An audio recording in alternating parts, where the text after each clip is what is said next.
দক্ষিণ চব্বিশ পরগনা জেলার ক্যানিং থানার অন্তর্গত ঢোসা ব্রিজের ওপর অটো ও টোটো চালকদের ঝামেলা, জখম 2।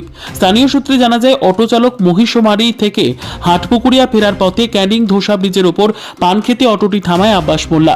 এরপর কয়েকজন টোটো চালক আসার পর তর্ক বিতর্ক শুরু হয়। এর পাশাপাশি আব্বাস মোল্লা ও রাকিবুল হাসান সর্দারকে বেধড়কভাবে ইট লাঠি দিয়ে মারধর করে, এমনটি অভিযোগ আহতদের। আহত দুজনকে উদ্ধার করে চিকিৎসার জন্য নিয়ে আসে ক্যানিং মহকুমা হাসপাতালে। বিজয় মাঝি।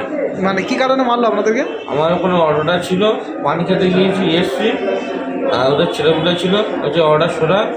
আমি হচ্ছে হ্যাঁ সইলে নিচ্ছি। বলছে তোদের বাড়ি হচ্ছে হাটপুকুর? আমি বলছি হ্যাঁ। ওটা জালের লোক, জালের ছেলে বলে না? আমি বলছি হ্যাঁ। সেভাবে মানলো। জানলার কথা বলেছি, আর বেশি মেরে জ্বালানের কথা বলায় বেশি মারধর করেছে।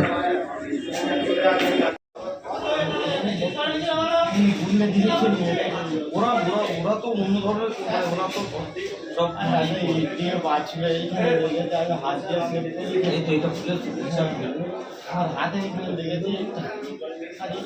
অটোতে প্লাস্টিক ঢাকা দেওয়া আছে বলে মাস্তানি করে ওনাকে ধরে মারছে। আমি থাকতে পারি না, আমি ওনাকে বাঁচাতে গিয়ে আমাকে আমাদের কোনো দোষ নেই।